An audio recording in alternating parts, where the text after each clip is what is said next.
Hello दोस्तों, कैसे हैं आप सब। दोस्तों, मेरा नाम आशीत है और मैं आज से अपना यूट्यूब ब्लॉग स्टार्ट कर रहा हूं जिसका नाम है सही खबर।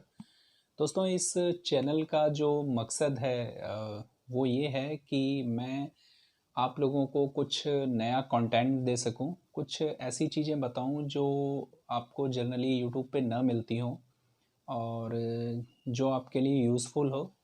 कुछ ऐसी नॉलेज आपको दूं जो आपको बहुत ही लिमिटेड लोग जानते हैं या बनाते हैं।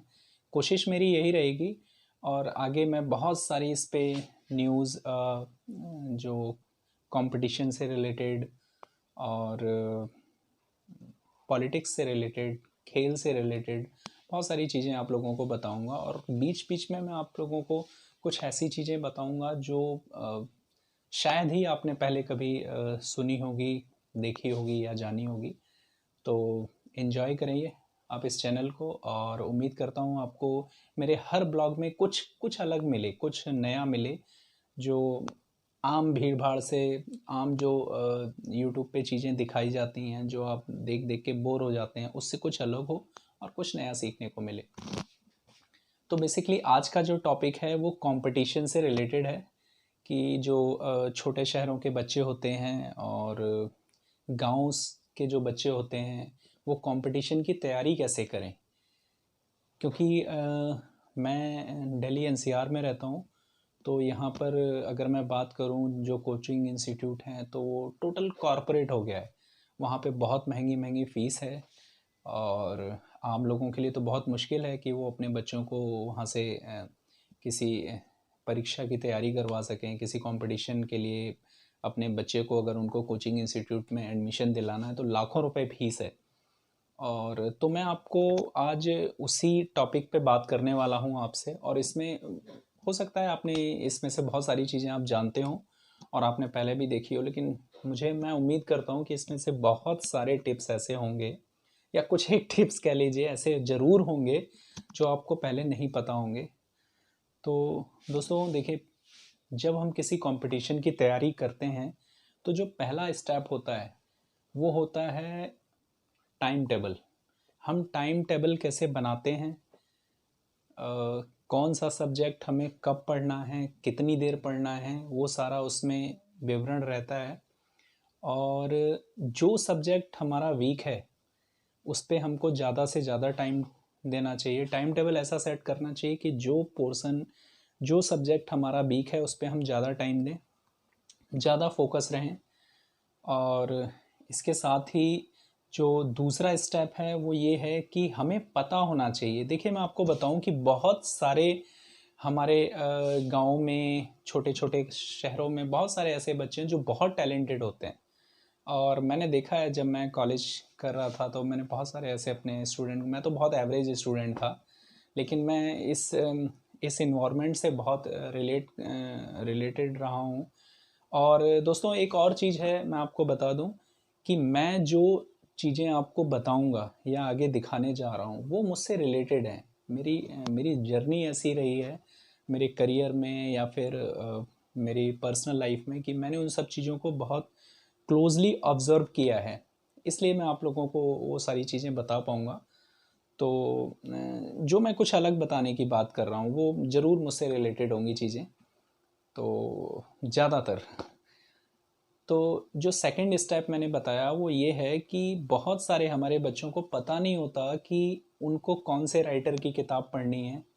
मार्केट में बहुत सारी किताबें हैं, कोई ज़्यादा प्राइस पे है, कोई कम प्राइस पे है, लेकिन और बहुत सारे अच्छे पब्लिशर, जैसे मैं नाम नहीं ले सकता, कंट्रोवर्सी हो जाएगी, बहुत सारे ऐसे पब्लिकेशन हैं जिनके पास राइटर अच्छे नहीं होते, या वो उनका ब्रांड इतना बड़ा हो गया है कि वो राइटर को ज़्यादा पैसे नहीं देना चाहते, वो खर्च नहीं करना चाहते। उनको तो ऐसा लगता है कि मेरा नाम इतना बड़ा है तो मेरे लिए कोई किताब लिख देगा तो किताब हिट हो जाएगी, वो चलनी ही चलनी है मार्केट में, डिस्ट्रीब्यूटर खरीदेगा, सेलर बेचेगा उसको। बट बहुत सारे ऐसे राइटर हैं जो छोटे पब्लिशर के लिए लिखते हैं और बहुत अच्छा लिखते हैं, उनकी लैंग्वेज बहुत इजी है, आपको कॉन्सेप्ट पूरा समझ में आएगा। तो आपको ये पता होना चाहिए कि किस राइटर की किताब आपको पढ़नी है।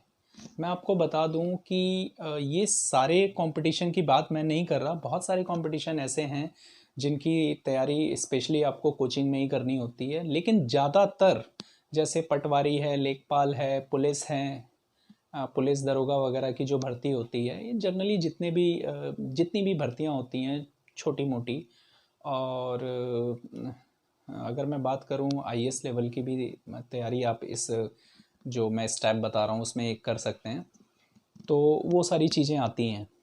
तो सेकंड स्टेप यही है कि आपको पता होना चाहिए किस राइटर की किताब पढ़नी है, और उसकी आप किताब पढ़िए।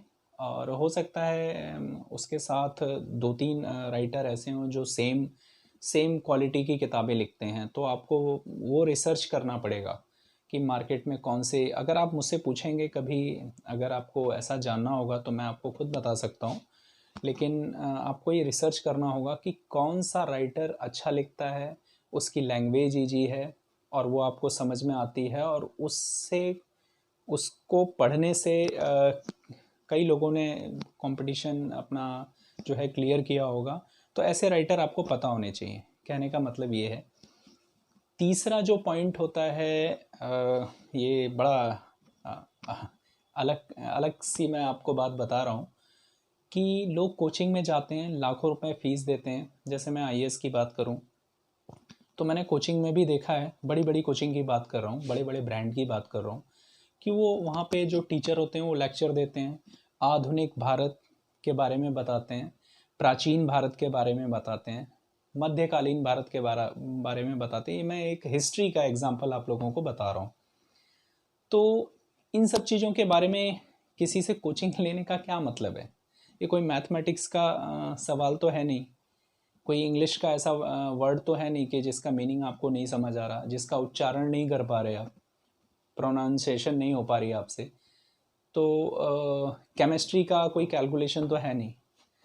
तो ये चीज़ें हम खुद स्टडी कर सकते हैं, बशर्ते हमें पता हो कि किस राइटर की किताब हमको पढ़नी है। और इसके एवज में कोचिंग वाले लाखों रुपए फीस चार्ज करते हैं। तो मैं आपको बता देता हूँ कि अगर आपको कोचिंग की तैयारी करनी है, ज़्यादातर कोचिंग की मैं बात कर रहा हूँ, तो आप 3-4 लोगों की ज़रूरत है आपको। एक, आप मैथ का टीचर जो आपके ही एरिया में, आपके सर्कल में आपको पता होगा। जैसे गांव की मैं बात करूं तो पता होता है कि हमारे क्षेत्र में बढ़िया टीचर कौन है मैथमेटिक्स का, उससे आप मैथ की कोचिंग लीजिए। इंग्लिश की बात करूं तो जो सेम, अगर आसपास आपके इंग्लिश का कोई बढ़िया टीचर है तो आप उससे इंग्लिश की कोचिंग ले सकते हैं, सेम मैथमेटिक्स की। और बाकी जीके, जनरल नॉलेज और करंट अफेयर्स, ये आप न्यूज़पेपर पढ़ के, या अगर टीवी देखते हैं तो न्यूज़ चैनल देख के, या मार्केट में जो भी अपडेटेड मैगज़ीन वगैरह आती हैं, कई सारे पब्लिशर की मैगज़ीन आती हैं, तो उनकी करंट अफेयर जो 10 से 15 रुपए की, 20 रुपए की, 25 रुपए की, हार्डली 30, 40, 50 रुपए, इससे ज़्यादा महंगी मैगज़ीन नहीं होती हैं जहाँ तक मुझे आइडिया है। अच्छे पब्लिशर की मैगज़ीन इस रेट में मिल जाती हैं, तो वहाँ से आप करंट अफेयर्स की नॉलेज ले सकते हैं, और जीके की कोई भी अच्छी बुक आप पढ़ सकते हैं। तो आप कोई भी कंपटीशन अचीव कर सकते हैं, कोई भी कंपटीशन आप क्लियर कर सकते हैं। तो आपको ज़रूरत नहीं है आपको किसी कोचिंग में जाने की, इतनी सारी चीज़ें पढ़ने की। आप ये 3 टीचरों से ही ज़्यादातर कंपटीशन की तैयारी हो जाती है। आपको स्पेसिफिक किसी ब्रांड कोचिंग सेंटर में जाने की ज़रूरत नहीं है, जो कि अगर आप ये 3 टीचर से कोचिंग लेते हैं तो बहुत ही कम बजट में आप किसी भी कंपटीशन को क्लियर कर सकते हैं। ये बड़ी सिंपल सी चीज़ है। इसमें कुछ भी ऐसा नहीं है कि कोचिंग सेंटर में आपको अलग तरीके से पढ़ाया जाता है और उसमें कुछ नई चीज़ें बताई जाती हैं। साथ में ही आप एक और काम कर सकते हैं कि आप 10 साल के क्वेश्चन पेपर हैं, उसका एक टेक्स्ट पेपर आता है, उससे तैयारी कर सकते हैं। उसमें क्वेश्चन होते हैं, बहुविकल्पीय प्रश्न होते हैं, 4 आंसर होते हैं, उसमें से एक को टिक करना होता है, जैसा कि आप जानते होंगे अगर आप कोचिंग की तैयारी कर रहे हैं। दोस्तों, ये सारे टिप्स हैं जिससे आप कंपटीशन की तैयारी आसानी से कर सकते हैं। और आपको ज़्यादा पैसे भी खर्चने की ज़रूरत नहीं पड़ेगी। और इसके साथ अगर आप चाहें तो कोई किसी करियर काउंसलर से भी एडवाइस ले सकते हैं, जो कि बहुत सारे हैं और बहुत कम फीस भी लेते हैं। बहुत सारे करियर काउंसलर ऐसे हैं जो बहुत कम फीस लेते हैं। वो उनके पास अपडेटेड चीज़ें रहती हैं कि कौन सा राइटर अच्छा है, कौन सा किसकी बुक अच्छी चल रही है, तो वो भी आपको बता सकते हैं। तो किसी बहुत बड़े नाम के साथ ना जाएं। बहुत सारे काउंसलर ऐसे हैं जो बहुत ही कम फीस में, एकदम मिनिमम फीस में आपको सारी चीज़ें गाइड कर देंगे और आप कोई भी कंपटीशन आसानी से क्लियर कर जाएंगे। तो अगर आपको वीडियो अच्छा लगा हो तो इसको लाइक करिए, शेयर करिए, सब्सक्राइब करिए। और नेक्स्ट वीडियो में मिलते हैं और किसी एक और इंटरेस्टिंग सब्जेक्ट के साथ। तब तक के लिए नमस्कार।